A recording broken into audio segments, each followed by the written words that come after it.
नमस्कार, पद्मेश 24/7 में आपका स्वागत है। मैं हूं अर्चना मिश्रा। सबसे पहले रुक करते हैं आज की हेडलाइंस पर।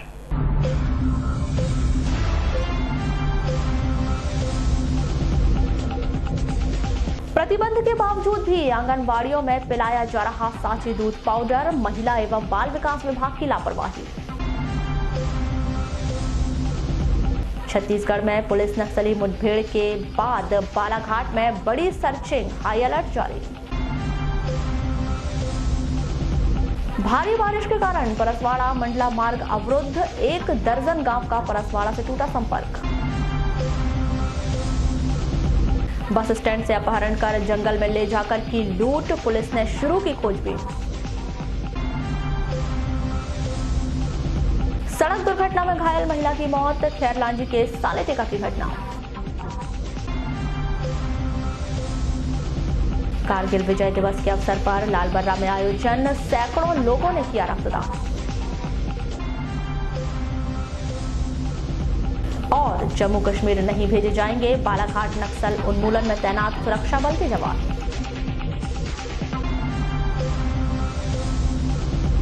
और अब खबरें विस्तार से। मध्य प्रदेश शासन की योजना आपकी सरकार आपके द्वार की प्रथम कड़ी में बालाघाट विकासखंड के ग्राम पंचायत समनापुर में इसका आयोजन किया गया। एसडीएम कार्यालय से एक बस में सभी विकासखंड स्तर के अधिकारी सवार होकर पंचायत में पहुंचे और वहां पर लोगों की समस्याएं सुनी। एसडीएम केसी बोपचे ने बताया कि आपकी सरकार आपके द्वार कार्यक्रम के तहत पूरे तहसील स्तर के अधिकारी गांव में पहुंच जाएंगे और वहां पर चौपाल के माध्यम से ग्रामीणों की समस्याएं सुनी जाएगी और उसका निराकरण वहीं किया जाएगा। इसमें हर विभाग के अधिकारी उपस्थित रहेंगे।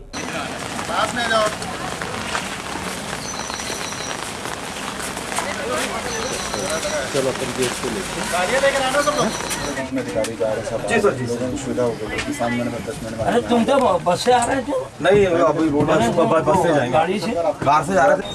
आपकी सरकार आपके द्वार जो शासन की एक बड़ी महत्वपूर्ण जन शिकायत निवारण शिविर योजना है, इसमें जनता की समस्याओं का स्पॉट पर जाकर उसी गांव में निराकरण किया जाता है। इसमें जो प्रथम चरण में हम सारे अधिकारी, विकासखंड स्तर के अधिकारी एक साथ एक ग्राम का भ्रमण करेंगे। वहाँ की आंगनबाड़ी, स्कूल, हॉस्पिटल, जो ग्रामीण स्तर के जो कार्यालय उनका निरीक्षण करेंगे, भ्रमण करेंगे उनका, और उसी ग्राम में एक चौपाल आयोजित करेंगे। सारे अधिकारी चौपाल में उपस्थित रहेंगे और इसके बाद एक गोपनीय ग्राम रहेगा जहाँ पर दूसरे ग्राम का भ्रमण करेंगे और सारा भ्रमण करने के उपरांत एक फीडबैक लेंगे और इसके बाद समनापुर शिविर में उपस्थित होंगे 1:30 से 2 बजे के बीच में और वहाँ पर समस्याओं का निराकरण किया जाएगा। सर, किस तरीके का निराकरण, किस तरीके की समझाई देंगे ग्रामीणों को इसमें आपको? जन सामान्य की छोटी छोटी समस्याएं रहती हैं। किसी को पेंशन नहीं मिल रही है, किसी को माने राजस्व संबंधी कार्य नहीं हुए हैं, किसी को अनाज के संबंध में प्रॉब्लम है, किसी के स्वास्थ्य संबंधी प्रॉब्लम है। वो माने छोटी छोटी समस्याओं को वहाँ पर उनसे फीडबैक लेंगे और मौके पर निपटारा करने की कोशिश करेंगे। मगर सारी समस्याएं तत्काल मौके पर निराकरण नहीं हो सकती, तो ऐसी स्थिति में हम उनके लिए एक समय सीमा तय करेंगे, 1 सप्ताह की, 15 दिन की। शहर के वार्ड नंबर 24 इंदिरा नगर के 1 सैकड़ा से अधिक लोगों ने कलेक्टर दीपक आर्य और नगर पालिका अध्यक्ष अनिल दुहारे से प्रधानमंत्री आवास योजना की दूसरी किस्त जारी करने की गुहार लगाई।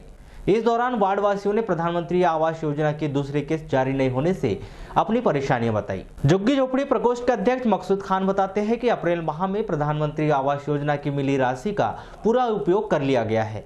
उसके बाद से लेकर अब तक दर्जनों बार वार्ड वासियों ने गुहार लगाई, लेकिन सुनवाई नहीं हो रही है।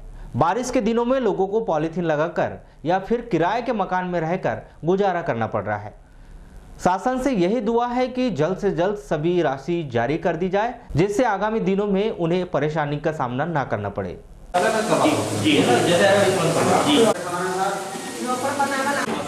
है ना, मध्य प्रदेश सरकार के पास आ गया था, फिर मध्य प्रदेश सरकार ने हमको जून में। हमारी दिक्कत ये है कि यहाँ वार्ड नंबर 24 और शहर के जो आवास योजना, प्रधानमंत्री योजना की योजना चल रही है, इसमें पहली किस्त 4 महीने पहले डाली नगर पालिका ने और दूसरी किस्त अभी तक नहीं डाली गई। 4 महीने का अर्सा हो गया। कुछ लोग झुग्गी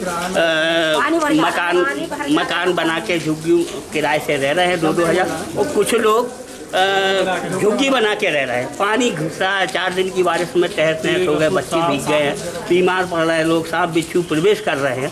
तो ये सब समस्याओं को लेके हमारा कहने का मतलब कि ये योजना अगर अच्छी है तो सरकार को जल्दी, जितना भी फोटो सबकी पहुंच गई है, जो 60 हज़ार में जो निर्माण हुआ है उसकी फोटो नगर पालिका में जमा हो गई, लेकिन नगर पालिका को जाएगी कि इतनी बड़ी बारिश। कलेक्टर दीपक आर्य ने वार्ड वासियों से कहा कि इस विषय में जल्द से जल्द वरिष्ठ स्तर पर बात की जाएगी, जिससे राशि उनके खाते में जमा की जा सके।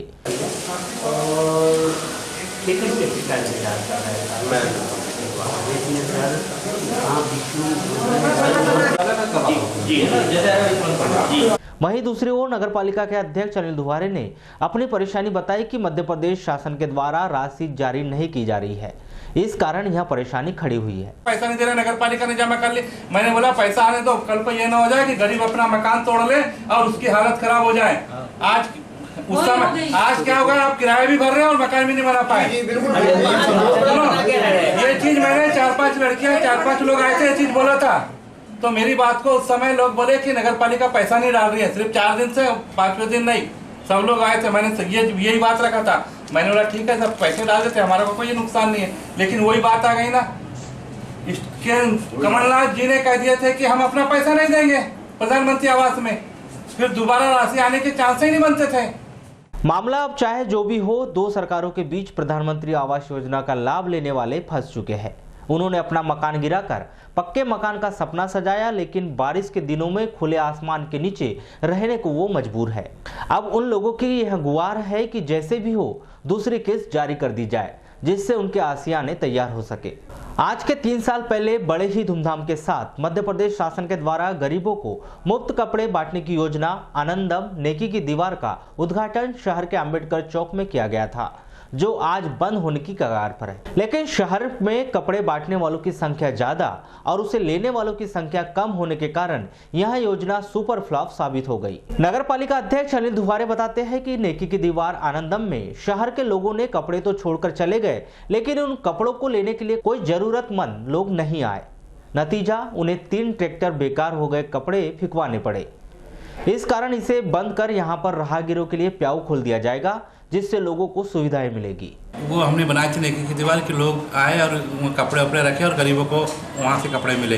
लेकिन वो स्थिति इतनी खराब हो गई है वहाँ पे कि हमने तो वहाँ से 2-3 ट्राली कपड़े फेंके, लोग ले जाते नहीं और वहाँ पे गंदगी फैल जाती है, ये हो रही। तो मेरे हिसाब से आने वाले समय में मेरे खुद का विचार है वहाँ पे उसको नेकी की दीवार का कार्यक्रम तो लोग चला ही रहे, उसको बंद कर करके वहाँ पर हम एक प्याऊ या कुछ ऐसा खोल दें जिससे कि लोगों को पानी वानी पीने की सुविधा वहाँ पर उपलब्ध हो जाए।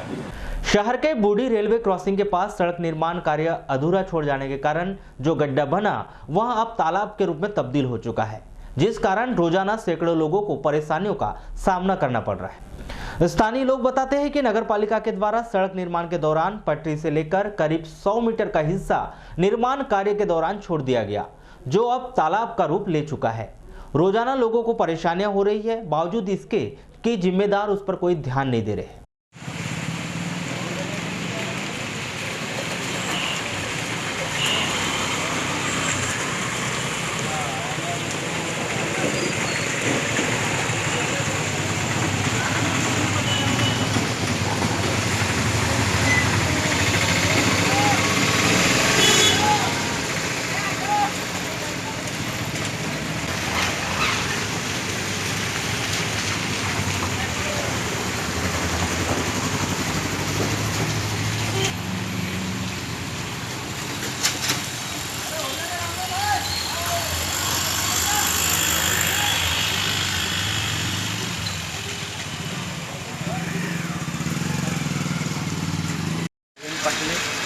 जी पटले जी, ये बताइए जो रास्ते में गड्ढा हुआ है और बरसात का पानी भरा हुआ है, इससे किस प्रकार की दिक्कतें हो रही हैं? यहाँ पे आए दिन लोग बाइक से जाने वाले फिसल के गिर रहे हैं, लेडीज से गिर रही हैं, स्कूल से आने जाने वाले बच्चे गिर रहे हैं, उनके कपड़े ख़राब हो रहे हैं।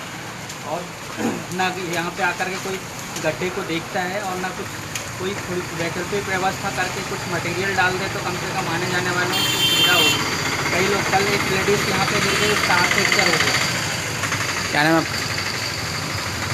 प्रशासन से ये मेरी गुजारिश है कि कम से कम यहाँ पे कुछ मटेरियल डालें और वैकल्पिक व्यवस्था की जाए ताकि लोगों को आने जाने में सुविधा हो। बड़े बड़े गड्ढे हो गए हैं जिसमें लोगों का चलना दुर्भर हो गया है। यहाँ पे गाड़ियाँ, स्कूल, बसें, नगर पालिका की गाड़ियाँ आती जाती हैं, परंतु फिर भी नगर पालिका इसको कोई ध्यान नहीं दे रहा।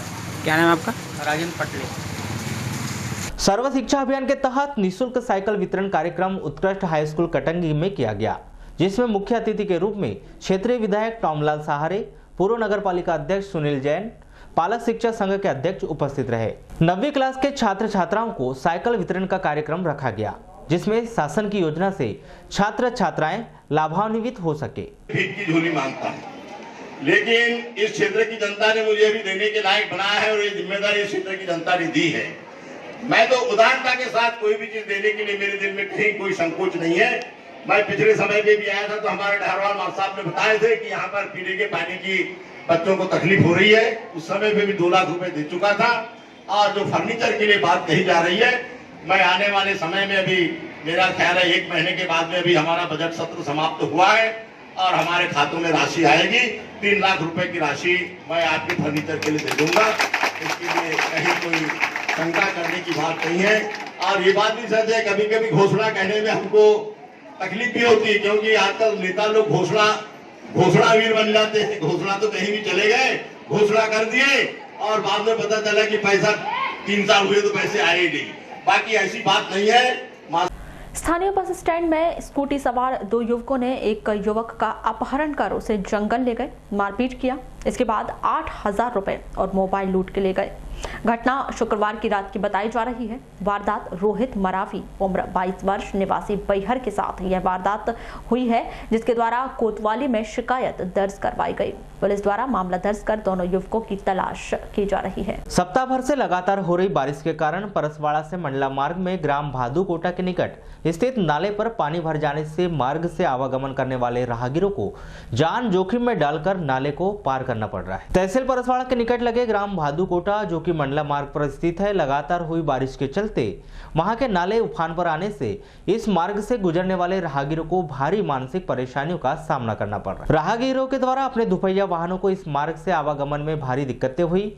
वहीं कुछ राहगीर जान जोखिम में डालकर पैदल नाले को पार करते हुए नजर आए। आपको बता दें कि यह एकमात्र मार्ग है जो परसवाड़ा से मंडला को जोड़ता है, जिसमें नाले पर उफान या बाढ़ जैसी स्थिति बनने पर दोनों जिलों का संपर्क टूट जाता है, जिससे क्षेत्र के आधा सैकड़ा से भी अधिक परसवाड़ा क्षेत्र के ग्राम प्रतिवर्ष इससे प्रभावित होते हैं। भिकेवाड़ा, कोसमी, कटंगा, चंदना, कनई, खर्रा, नाटा, बारिया, घोड़ादेही, झालीटोड़ा, लोटमारा, उड़दना, डोंगरिया, अरंडिया, सुकड़ी आदि आधा सैकड़ा से अधिक ग्राम के ग्रामीणों को नाले में उफान पर आने पर दिक्कतों का सामना प्रतिवर्ष करना पड़ता है।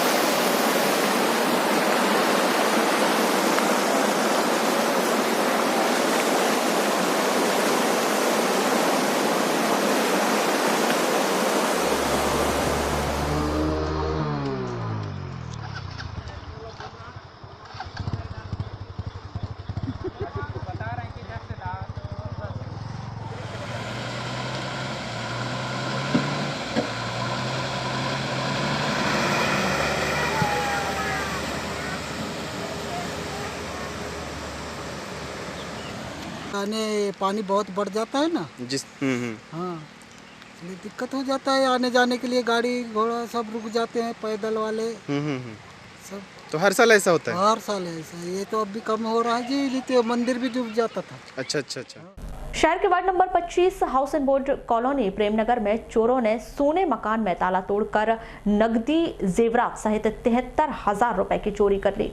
जानकारी के मुताबिक डाक विभाग के सेवानिवृत्त कर्मचारी रमन लाल ठाकरे परिवार सहित 30 जुलाई को नागपुर अपने बच्चों से मिलने गए थे। 2 अगस्त को पड़ोसियों ने चोरी होने की जानकारी ठाकरे दंपत्ति को दी। उनके द्वारा कोतवाली थाने में शिकायत दर्ज करवाई गई थी कि घर की अलमारी के अंदर रखे 70,000 रुपए के जेवर और 3,000 रुपए नकदी की चोरी हुई है।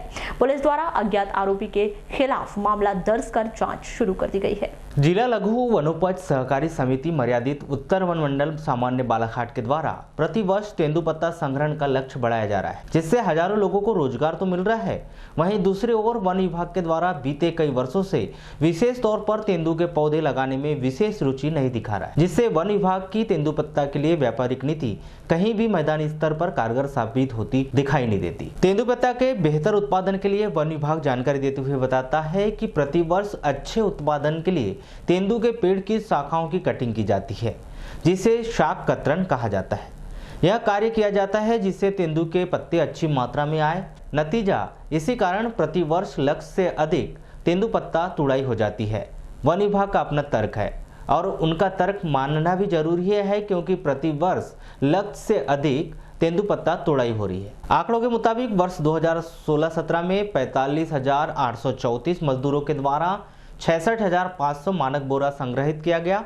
इसी प्रकार वर्ष 2017-18 में 41,743 मजदूरों के द्वारा 67,600 मानक बोरा, वर्ष 2018-19 में 41,516 मजदूरों के द्वारा 67,600 मानक बोरा, वर्ष 2019-20 में 52,000 मजदूरों के द्वारा 67,600 मानक बोरा उत्पादन किया गया।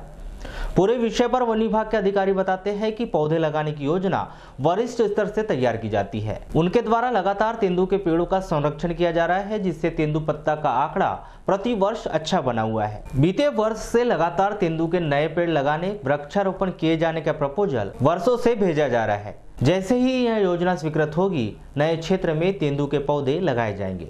हट्टा पुलिस ने 21 जुलाई को धड़ी निवासी राजकुमार दशहरे उम्र 32 वर्ष की मौत के मामले में अज्ञात आरोपी के खिलाफ हत्या और हत्या के साक्ष्य छुपाने का आरोप अपराध दर्ज कर विवेचना शुरू कर ली है।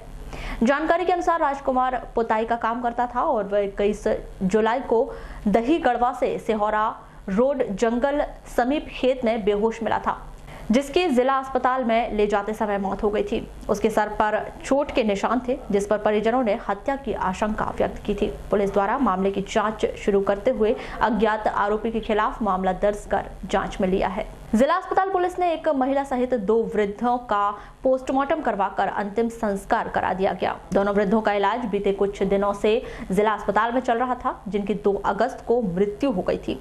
अस्पताल पुलिस चौकी द्वारा शव का पोस्टमार्टम करवाकर दोनों का शव मरचुरी में रखवा दिया था, लेकिन परिजनों के नहीं आने पर 3 अगस्त को इन दोनों का नगरपालिका के माध्यम से अंतिम संस्कार करवा दिया गया। खैरलांजी थाना अंतर्गत सालेटेका के पास सड़क दुर्घटना में गंभीर रूप से घायल महिला की जिला अस्पताल में इलाज के दौरान मौत हो गई। जानकारी के मुताबिक रामपायली थाना अंतर्गत सालेबर्डी निवासी प्रतिमा पति धनराज सिंगारे 36 वर्ष 2 अगस्त को अपने बेटे नीलेश के साथ मोटरसाइकिल पर अतरी गई थी।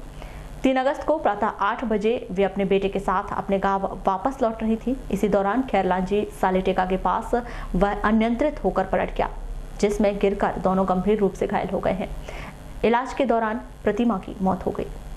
नक्सलियों द्वारा मनाए जाने वाले शहीद सप्ताह के अंतिम दिन मध्य प्रदेश, छत्तीसगढ़, महाराष्ट्र के सीमावर्ती क्षेत्र राजनांदगांव जिले में नक्सली पुलिस मुठभेड़ में पुलिस ने 7 नक्सली मार गिराए, जिसके बाद बालाघाट जिले के भीतर भी पुलिस ने सर्चिंग बढ़ा दी, हाई अलर्ट घोषित कर दिया है। शनिवार को मध्य प्रदेश, छत्तीसगढ़, महाराष्ट्र की सीमावर्ती क्षेत्र राजनांदगांव जिले के सीतागोटा शेरपार की पहाड़ियों पर पुलिस और नक्सलियों के बीच दोनों ओर से फायरिंग हुई है, जिसमें पुलिस का एक जवान घायल हो गया, तो वहीं पुलिस ने 7 नक्सलियों को मार गिराया, जिसमें 5 महिला और 2 पुरुष हैं। 2 हाईकोर्ट नक्सलियों की पहचान कर ली गई है, वहीं 5 नक्सलियों की पहचान अब तक नहीं हो पाई है। इसके लिए मध्य प्रदेश, महाराष्ट्र और छत्तीसगढ़ के सीमावर्ती जिलों में सूचना भेजी गई है। जानकारी के अनुसार मुठभेड़ में तीनों राज्यों की सीमा पर सक्रिय दरिकसा दलम के नक्सली बताए जा रहे हैं, जिसके बाद एक बड़ी जानकारी यह भी आ रही है कि इतनी बड़ी संख्या में दलम के नक्सली मारे जाने से यह दलम लगभग समाप्त हो चुका है।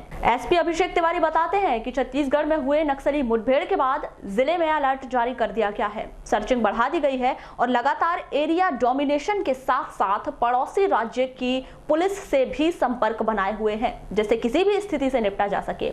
सीमावर्ती क्षेत्र में मुठभेड़ होने के कारण कारण नक्सलियों का बड़ा समूह बालाघाट जिले में भी आ सकता है।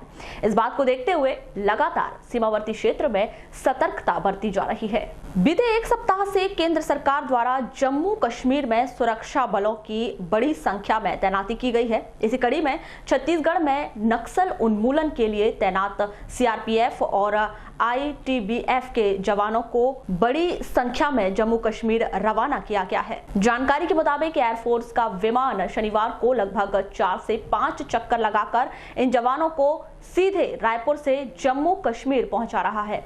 इसी बीच पद्मेश न्यूज से चर्चा के दौरान एसपी अभिषेक तिवारी ने बताया कि बालाघाट नक्सल उन्मूलन के लिए तैनात सुरक्षा बलों के जवानों को जम्मू कश्मीर भेजे जाने जैसे उनके पास कोई आदेश नहीं मिले हैं। आपको बता दें कि बालाघाट में भी बड़ी संख्या में सीआरपीएफ के जवान नक्सल उन्मूलन के लिए तैनात हैं। इसीलिए आशंका व्यक्त की जा रही थी कि बालाघाट से भी जवानों को जम्मू कश्मीर भेजा जा सकता है, लेकिन पुलिस अधीक्षक ने इस बात से सीधे इनकार कर दिया है। लालबर्रा नगर मुख्यालय से गुजरे राजमार्ग क्रमांक 26 में 3 अगस्त को शाम लगभग 4 बजे स्थानीय जिला सहकारी केंद्र बैंक शाखा लालबर्रा के समीप स्थित पीपल के पेड़ के पास जाम निवासी 20 वर्षीय युवक अजय पिता टोप राम बिसेन मोटरसाइकिल से गिरकर घायल हो गया, जिसे स्थानीय लोगों की मदद से सामुदायिक स्वास्थ्य केंद्र लालबर्रा लाया गया, जहां खंड चिकित्साधिकारी डॉक्टर टीसी मेश्राम के द्वारा प्राथमिक उपचार के बाद उन्हें बालाघाट रेफर कर दिया गया। युवक को सिर में चोट पहुंची है।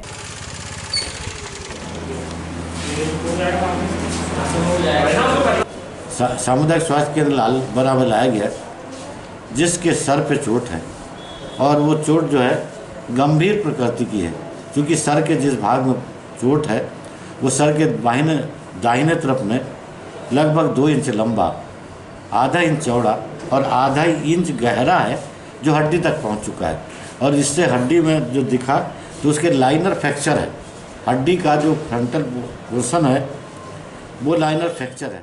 लालबर्रा में कारगिल विजय दिवस की 20वीं वर्षगांठ के अवसर पर स्थानीय सामुदायिक स्वास्थ्य केंद्र लालबर्रा में सहयोग एक मिशन एक सेवा संस्था के तत्वाधान में 3 अगस्त को प्रातः 10 बजे से विशाल रक्तदान शिविर का आयोजन किया गया।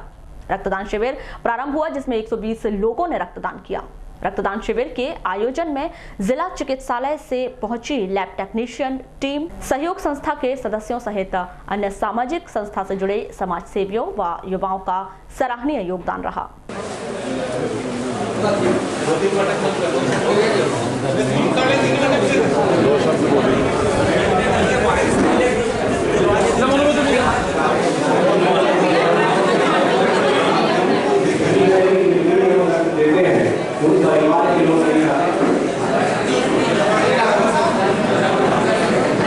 मैं लगातार 10 वर्षों से रक्तदान शिविर में आने का मुझे मौका मिलता है। आज लालबर्रा में रक्तदान शिविर का आयोजन था और अभी निरंतर ये चल भी रहा है और लगातार बारिश के बावजूद जो उत्साह हमारे लालबर्रा क्षेत्र के युवाओं ने, सामाजिक संस्थाओं ने, महिलाओं ने, माता बहनों ने दिखाया है। 100 यूनिट का रक्तदान यहाँ संपन्न हो चुका है। 20 बैग बालाघाट से भी और बुलवाए गए। लगभग 120 यूनिट पूरा, बल्कि मुझे लग रहा है कि इससे ज़्यादा और हो सकता था। 120 यूनिट के लगभग आज रक्तदान होगा। निश्चित तौर पर ये हमारे लालबर्रा क्षेत्र के लिए बहुत बड़ी उपलब्धि है। हमारे युवाओं में बालाघाट के अंतर्गत जो लालबर्रा में ब्लड डोनेशन कैंप रखा गया है, ये बहुत ही सराहनीय कार्य है। यहाँ जब मैंने आके देखा तो जो यहाँ की सहयोग संस्था है, वो सहयोग संस्था में लालबर्रा के तमाम संस्थाएं मिलकर सम्मिलित संस्था बनाई हैं, जिसका नाम सहयोग है। तो सभी लोगों ने मिलकर प्रयास किया है और उस प्रयास से 100 से ज़्यादा जो ब्लड डोनेशन हुए हैं, वह एक सराहनीय कार्य है। लालबर्रा जैसी छोटी जगह पर इतने कम समय में, जब हम लोगों ने बहुत कम समय दिया था इस संस्था को कि आप एक कैंप लगाएं, इतनी जल्दी उन्होंने इतना बढ़िया कैंप लगाया। बहुत अच्छा महसूस हुआ। किसी ज़रूरतमंद को यानी ब्लड डोनेट, मतलब ब्लड उसको मिलेगा। किसी की वजह से, यानी हमारी वजह से किसी की जान भी बच सकती है। तो आपके मन में कैसे ये ब्लड डोनेट करने का वो विचार है? ऐसे ही कि किसी को ज़रूरत होगी, किसी को कुछ होगी, ये तो अंदर की इच्छाएं से जागता है। वारासिवनी के सराफा हनुमान मंदिर में 2 दिवसीय रामायण पाठ प्रारंभ किया गया। नगर के सराफा बाजार स्थित सिद्ध हनुमान लला मंदिर में शनिवार को अखंड रामायण पाठ प्रारंभ किया गया। रामायण का समापन रविवार को हवन पूजन के साथ किया जाएगा, जिसमें शनिवार को प्रातः विधि विधान से हनुमान लला की पूजा अर्चना कर रामायण का वाचन प्रारंभ किया गया, जिसका वाचन संगीतमय रूप में किया जा रहा है, जो रविवार को समाप्त कर विधि विधान से हवन पूजन कर महाप्रसादी के वितरण किया जाएगा। चर्चा में पंडित रामजी मिश्र बताते हैं कि श्रावण मास में कथा एवं रामायण पाठ का अपना ही विशेष महत्व होता है, जिसे प्रतिवर्ष सभी मंदिरों व कई घरों में आयोजित किया जाता है।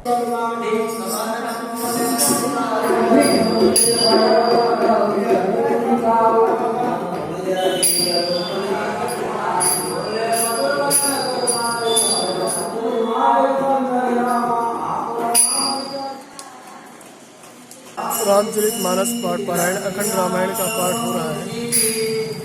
आज 10 बजे से चालू हुआ है, कल सुबह समाप्ति होगी। उसके बाद हवन पूजन, महाआरती और प्रसाद वितरण का कार्यक्रम रखा गया। वारासिवनी की देवी के नाम से प्रसिद्ध श्री श्री शीतला माता मंदिर में 3 अगस्त से 2 दिवसीय अखंड रामायण पाठ का आयोजन किया गया, जिसमें 3 अगस्त को विधि विधान से सुबह मां शीतला के आराधना कर पूजा अर्चना की गई और इसके बाद अखंड रामायण पाठ का प्रारंभ किया गया, जिसका संगीतमय रूप में वाचन किया जा रहा है। अखंड रामायण पाठ का समापन रविवार को हवन पूजन कर महाप्रसादी वितरण के बाद किया जाएगा। चर्चा में योगेंद्र मात्रे ने बताया कि मां शीतला का मंदिर नगर की स्थापना के समय का है, इसीलिए इसे नगर की देवी का स्थान दिया गया है और सभी नगरवासी शुभ काम की शुरुआत मां शीतला के आशीर्वाद से ही करते हैं।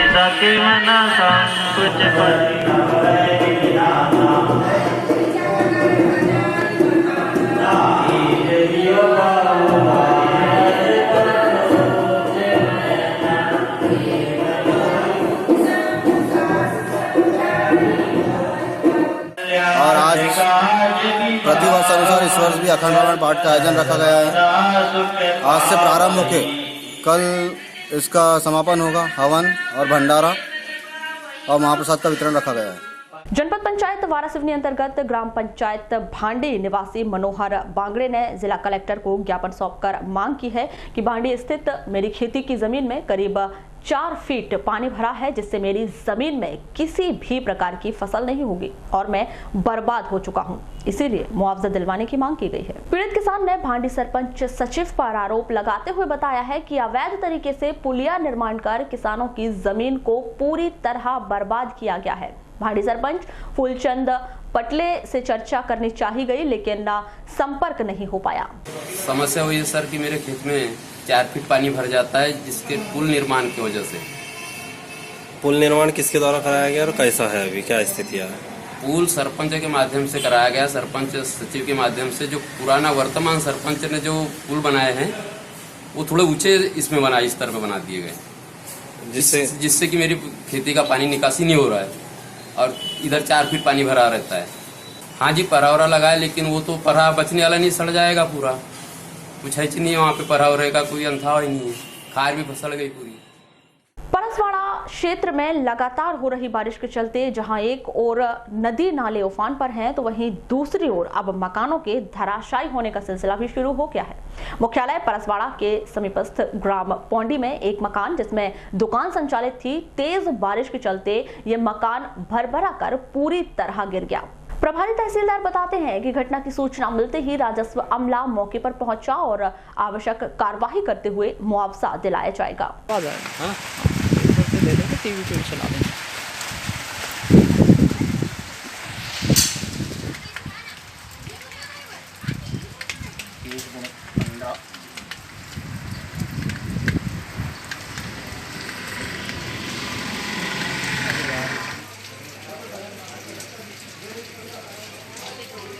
बरसात ज़्यादा हुई, यहाँ पे पानी भर गया, पानी की निकासी हुई नहीं, इससे दीवार भीग गई। दीवार भीगने के कारण वजन जो स्लैब का जो लोड था वो अधिक होने की वजह से दीवार खिसक गई, तो दीवार खिसकी, उस वजह से पूरा मकान खिंच गया। क्या किस प्रकार का नुकसान? तो क्या पूरा टूट फूट हो गया, जो किराना दुकान था पूरा सामान से पोंडी में एक दुकान जो किराना दुकान संचालित थी वहाँ पे उसकी एक मतलब हल्का पटवारी द्वारा सूचित किया गया कि कल उसका मकान मतलब दुकान गिर गई है, तो जिसके संबंध में हल्का पटवारी द्वारा मौका पंचनामा तैयार कर लिया गया है एवं आज क्षति पत्रक के साथ प्रकरण प्रस्तुत कर दिया जाएगा। तो उसका जो भी उचित मुआवजा होगा वो मतलब 6/4 में जो भी आ रहा होगा तो उसको प्रदान किया जाएगा। तो कार्रवाई मतलब पूरी कार्रवाई कर ली गई है सब संबंध। परिवहन अधिकारी RS चिकवा ने 3 अगस्त को लालबर्रा में वाहनों की जांच और नियम विरुद्ध चल रहे वाहनों पर कार्रवाई की है। नियम विरुद्ध चल रहे वाहनों से 19,000 रुपए का राजस्व वसूल किया गया है। इसी प्रकार लालबर्रा की 2 बसें जो बिना परमिट के चलते हुए पाई गई थी उन पर उन्हें जब्त किया गया है, जिस पर पहले से ही 45,000 रुपए का टैक्स बकाया था। इस बस को जब्त कर लालबर्रा थाने में खड़ा कर दिया गया है। पानी की समस्या और गिरते भूजल स्तर को देखते हुए जिला मुख्यालय से 4 किलोमीटर दूर गोंगलई स्थित आदिवासी विकास विभाग की छात्रावास में रूम वाटर RO सिस्टम लगाया गया। सेवानिवृत्त प्रोफेसर SK सक्सेना बताते हैं कि छात्रावास में बोरवेल और कुआं दोनों से ही छत का पानी जमीन में डालने के लिए वाटर हार्वेस्टिंग की गई है। भविष्य में लगातार पानी कुआं और बोर को रिचार्ज करेंगे, जिससे पानी की समस्या खत्म हो जाएगी। यहाँ पर ये रूम वाटर हार्वेस्टिंग के 2 यूनिट लगाए गए हैं। इस वर्ष जो पानी की कमी देखी गई उसको देखते हुए ये बहुत आवश्यक हो गया है कि सब जगह पानी को हम बचाएं। ये जो हॉस्टल है आदिवासी हॉस्टल जो है, यहाँ पर 2 स्रोत हैं पानी के, एक ट्यूबवेल है और एक कुआं है। हमने दोनों को इस प्रकार से रिचार्ज किया है कि पूरी छत का पानी 2 हिस्सों में बंट के एक भाग इसमें कुएं में जा रहा है और दूसरा भाग ट्यूबवेल में जा रहा है। आदिवासी विकास विभाग के सहायक आयुक्त सुधांशु वर्मा बताते हैं कि छात्रावास में गर्मी के दिनों में पानी की समस्या आ रही थी। इसे देखते हुए वाटर हार्वेस्टिंग करवाई गई है। जिले के सभी छात्रावासों में वाटर हार्वेस्टिंग करवाई जानी है। पहले चरण में छात्रावासों में वाटर हार्वेस्टिंग करवाई जा रही है, जहां पर पानी की समस्या है। रेन वाटर को जो है हार्वेस्टिंग की यूनिट लगाई गई है और इस हॉस्टल में इस साल गर्मियों से ही पानी की समस्या हो गई थी। यहाँ का जो बोर था वो सूख गया था और मुश्किल से 10-15 मिनट चलने के बाद, आधे घंटे चलने के बाद बोर से पानी ख़त्म हो जाता था।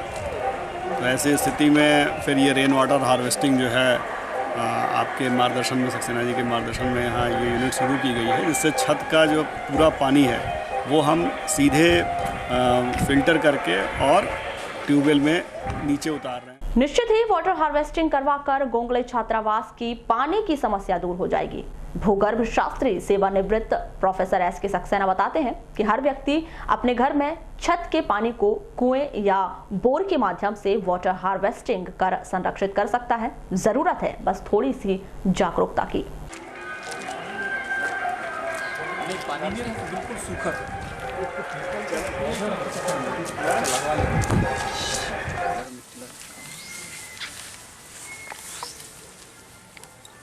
इस पानी का उपयोग हम गर्मियों में या किसी वर्ष अगर पानी कम होता है, बारिश कम होती है, तो इसका उपयोग करेंगे। मतलब ये कुआं और ट्यूबवेल हमेशा चलते रहेंगे और हमको हमेशा पानी मिलता रहेगा। ऐसे ही स्ट्रक्चर्स दूसरी जगह भी बनना है।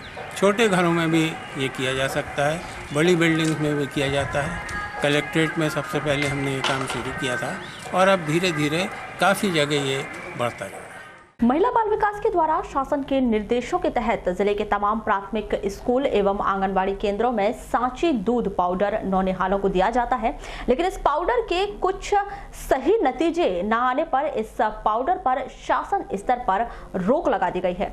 बावजूद इसके भी जिले के आंगनबाड़ी केंद्रों में इस पाउडर का उपयोग बच्चों के लिए किया जा रहा है। वहीं अब तक महिला बाल विकास के आला अधिकारियों के द्वारा आंगनबाड़ी केंद्रों को यह निर्देशित नहीं किया गया है कि वह इस पाउडर का उपयोग ना करें। इस संदर्भ में आंगनबाड़ी केंद्र क्रमांक 50 की आंगनबाड़ी कार्यकर्ता रीता गौतम ने क्या कहा, आइए जानते हैं। वहीं इस मामले में महिला बाल विकास की जिला कार्यक्रम अधिकारी लीना चौधरी ने दूरभाष पर चर्चा के दौरान बताया कि सांची दूध पाउडर की गुणवत्ता में कमी पाए जाने पर जिला पंचायत CEO के द्वारा इस पर रोक लगा दी गई है और आंगनबाड़ी केंद्रों में इस पाउडर को नहीं भिजवाया जा रहा है।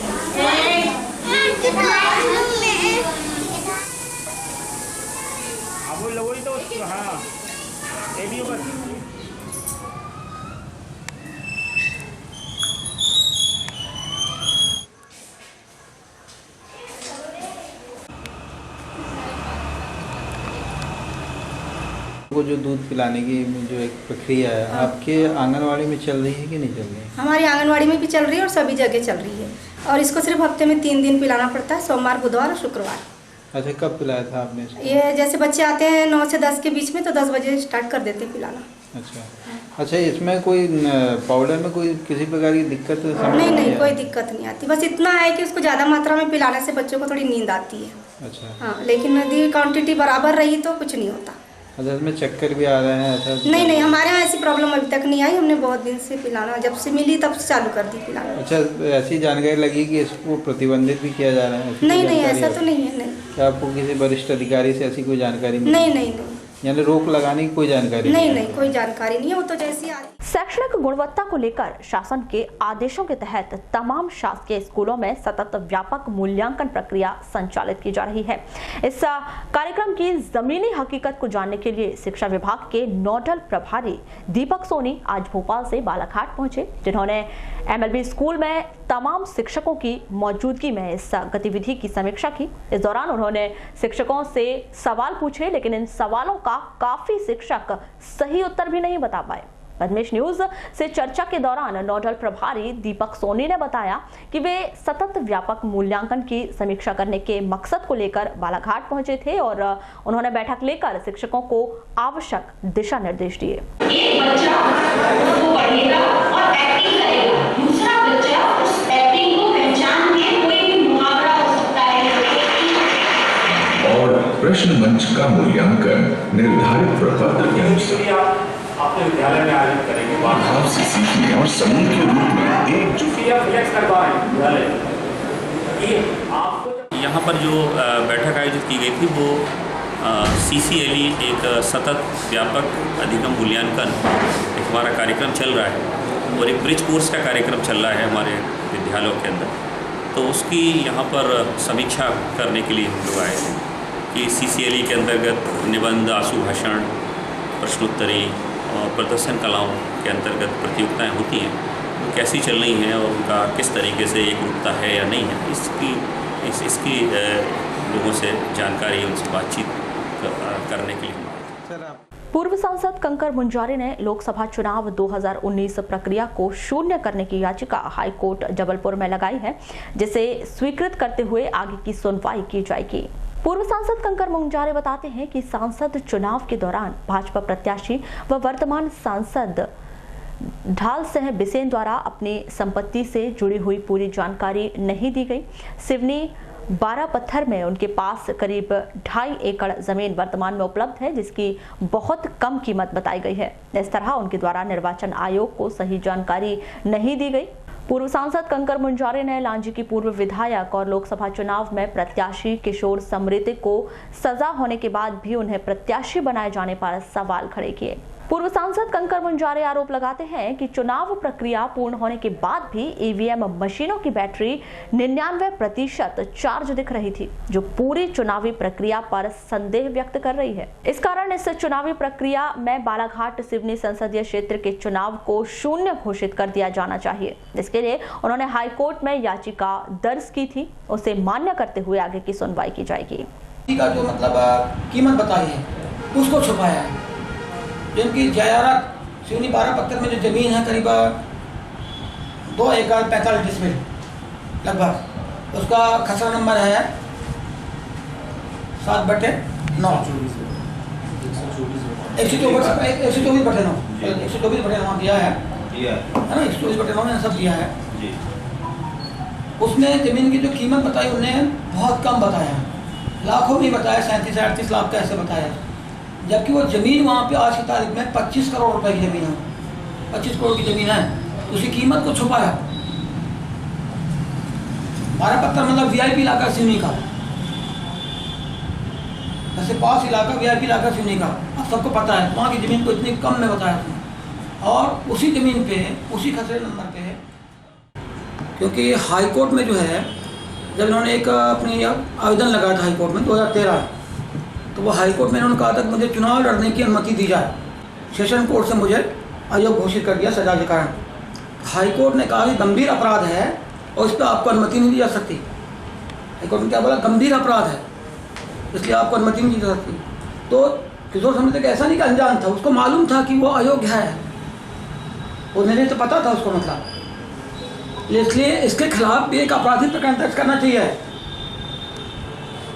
और निर्वाचन अधिकारी को खुद जाके इसके खिलाफ FIR दर्ज करना चाहिए किशोर समिति के खिलाफ में। ये चीटिंग किया, 420 किया है।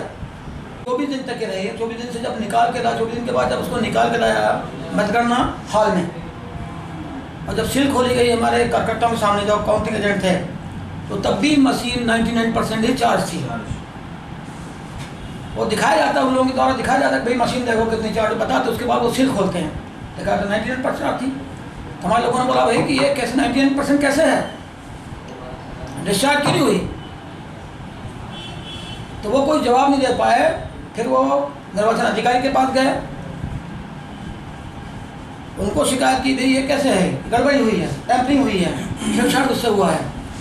तो उन्होंने लिखित में कोई जवाब नहीं दे पाया इसका संतुष्टिजनक। उन्होंने ये कह दिया कि मशीन ठीक है, परिणाम दे रही है, ये कोई मुद्दा नहीं है, ये कोई इशू नहीं है, नो इशू, ऐसे कर दिया।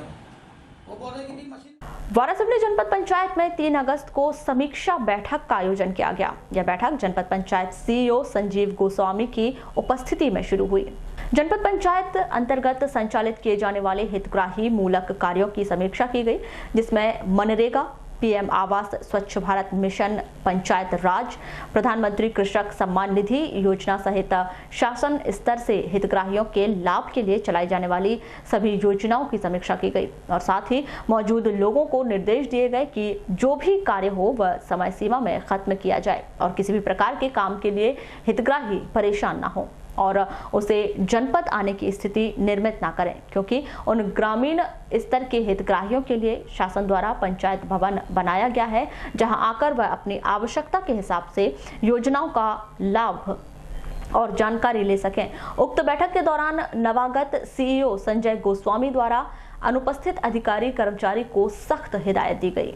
मैंने 31 तारीख में यहाँ का बुनियाद लिया जनपद पंचायत का, एक परिचयात्मक सभी मेरे फील्ड स्टाफ से परिचय हो जाएगा इस संबंध में बैठक की, और जो वर्तमान में योजनाएं प्रचलित हैं सभी शासकीय योजनाओं की समीक्षा बैठक रखी गई थी। कुछ लोग अनुपस्थित नजर आए सर। जो भी आज की बैठक में अनुपस्थित हैं संबंधितों को SCN जारी किया जाएगा और उनसे जवाब दिया जाएगा कि बैठक में अनुपस्थित नहीं है। जो भी शासकीय योजनाएं प्रचलित हैं सभी योजनाओं को समय सीमा में संबंधित हितग्राही तक उन योजनाओं का लाभ पहुँचाने की मेरी प्राथमिकता है। बैठक के दौरान विधिक साक्षरता जागरूकता शिविर का आयोजन तहसील विधिक सेवा समिति वारासिवनी के तत्वाधान में किया गया। यह शिविर न्यायिक मजिस्ट्रेट संगीता पंद्राम, जनपद CEO संजीव गोस्वामी की उपस्थिति में किया गया, जिसमें मौजूद अधिकारी कर्मचारियों को बताया गया कि आप सभी ग्राम से ताल्लुक रखते हैं, जहां पर अपराधों की संख्या वर्तमान में बढ़ती जा रही है। कुछ लोग तो पहले से ही जानते होंगे और सुन भी चुके होंगे हमें, लेकिन अभी जो फर्स्ट टाइम है उनके बारे में मैं ये कहना चाहूँगी कि मोटर व्हीकल एक्ट के तहत नए नए प्रावधान बने हैं, लेकिन वारासिवनी में स्पेशली रामपायली रोड पे आप लोग सभी परिचित होंगे, जब से रोड बनी है आए दिन हादसे हो रहे हैं और आए दिन दुर्घटनाएं हो रही हैं। इसकी सबसे बड़ी वजह है आप लोगों का या अपने गांव के या आसपास के लोगों को इस बात का ध्यान ही नहीं है कि हमें गाड़ी कैसे चलानी है।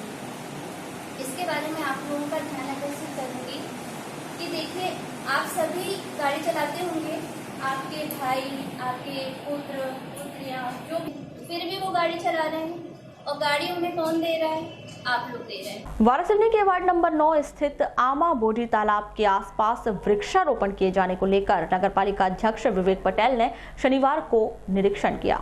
नगरपालिका अध्यक्ष विवेक पटेल ने नगरपालिका कर्मचारी अधिकारियों की उपस्थिति में किया, जिसमें आमा बॉडी तालाब व मटन मार्केट के समीप में फैली गंदगी का जायजा लेकर उक्त गंदगी को हटाकर आगामी 9 अगस्त को शहीद दिवस पर नगर के स्वतंत्रता संग्राम सेनानियों की याद में वृक्षारोपण किए जाने की बात कही और नगरपालिका अमले को उक्त स्थान में स्वच्छता बनाने के लिए निर्देशित किया।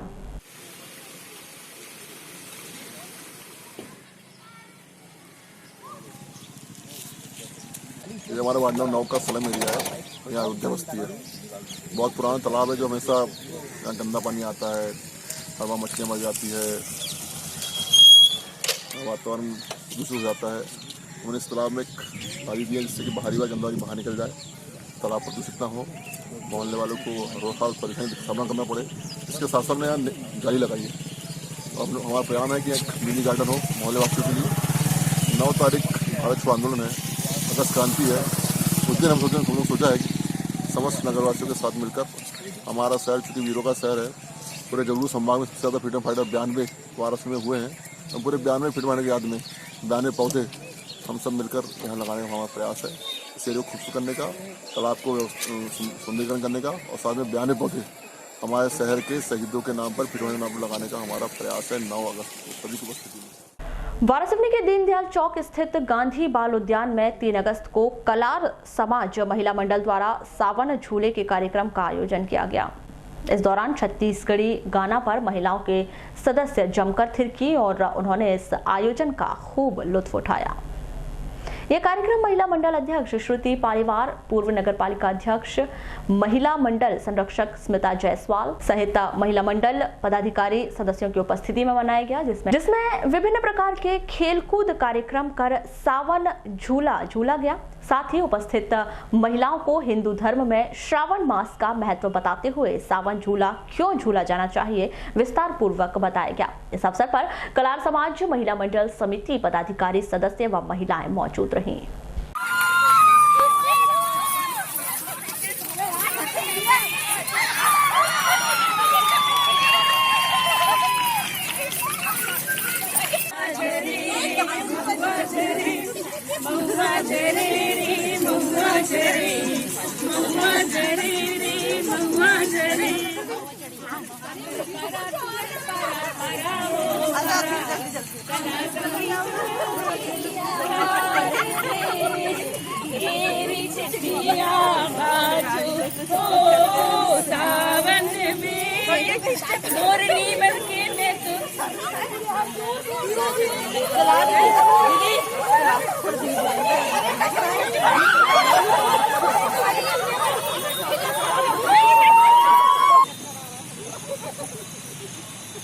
आज सावन झूला उत्सव हमारे कलार समाज समिति के द्वारा गांधी बाल उद्यान में आयोजित किया गया है।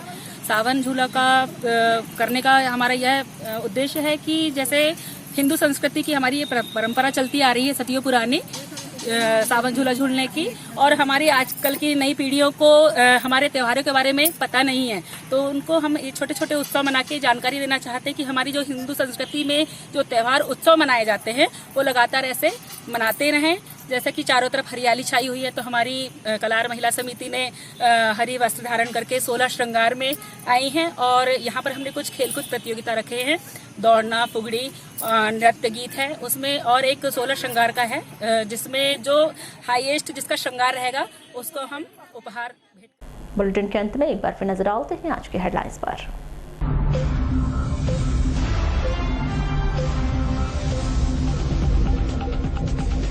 प्रतिबंध के बावजूद भी आंगनबाड़ियों में पिलाया जा रहा सांची दूध पाउडर, महिला एवं बाल विकास विभाग की लापरवाही।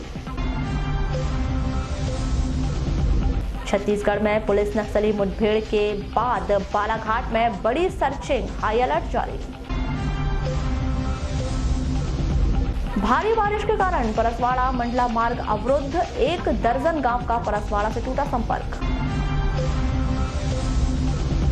बस स्टैंड से अपहरण कर जंगल में ले जाकर की लूट, पुलिस ने शुरू की खोजबीन।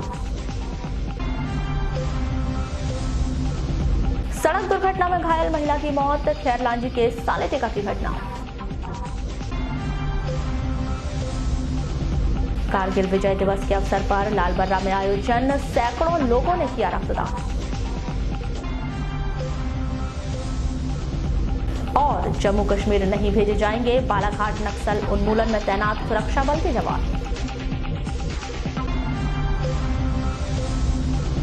तो ये थी अब तक की खास खबरें। खबरों की ज्यादा जानकारी के लिए लॉग ऑन कीजिए www.balaghatexpress.in पर। इसके अलावा आप अपना एंड्रॉइड फोन से प्ले स्टोर पर जाकर बालाघाट एक्सप्रेस ऐप भी डाउनलोड कर सकते हैं। तो आज बुलेटिन में बस इतना ही। अगले न्यूज बुलेटिन के साथ फिर मुलाकात होगी। तब तक के लिए नमस्कार।